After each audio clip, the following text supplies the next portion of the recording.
Good morning. இன்றைக்கி ஒரு பொதுவான விஷயத்தை தான் ஷேர் பண்ணலாம் அப்படின்னு தோணுச்சு. லாஸ்ட் வீக் பார்த்திங்கன்னா என் ஃப்ரெண்டு வினோதினி நட்ராஜன் அப்படின்றவங்க லிங்க்டினில் இந்த குப்பைகளை பற்றி ஒரு போஸ்ட் போட்டிருந்தாங்க. ஸோ அதை பார்த்துட்டு இந்த குப்பைகள் எங்கே இருக்குதுன்னு பார்த்திங்கன்னா நம்ம காமாட்சி ஹாஸ்பிட்டல் தாண்டி போகணுன்னா சென்னை 1 கிட்ட தாங்க இது இருக்குது. கிட்டத்தட்ட ரொம்ப தூரம் இது பார்த்திங்கன்னா குப்பை மேடாக தான் இருக்குது. நிறைய குப்பைகளை இங்கே டம்ப் பண்ணி வச்சுருக்காங்க.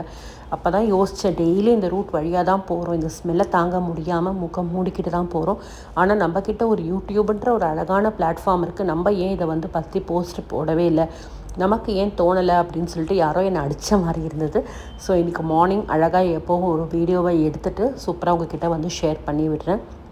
பாருங்களேன், எவ்வளோ குப்பைகள் இங்கே இருக்குல்ல. Plastic bottles, plastic covers, so இது எல்லாமே பார்த்திங்கன்னா எல்லா இடத்துலேருந்தும் சேர்ந்து இங்கே டம்ப் பண்ணிடுறாங்க.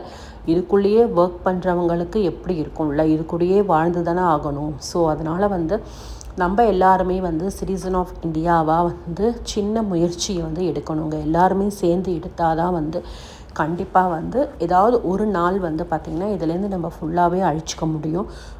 பிளாஸ்டிக்கே யூஸ் பண்ணாமல் இது எல்லாமே பார்த்திங்கன்னா இப்போ ஒன்றும் இல்லை, நம்ம வெளியில் எங்கேயாவது கூப்பிட்டு போனாலே குட்டி பசங்களை பெரியவங்க உடனே உடம்பு சரியாமல் வந்துடுது. அதுக்கு காரணம் ஒன்று காற்று, இன்னொன்று வாட்டர். இது எல்லாமே அழகாக பூமிக்கு அடியில் தானேங்க போகுது. ஸோ அந்த தண்ணியை தான் நம்ம குடிக்கிறோம். ஸோ கண்டிப்பாக பார்த்திங்கன்னா அது நம்ம உடம்புல போய் உடம்பை ஸ்பாயில் பண்ணுது. ஸோ எல்லோரும் சேர்ந்து பிளாஸ்டிக்கை ஒழிப்போம், நாட்டை காப்போம்.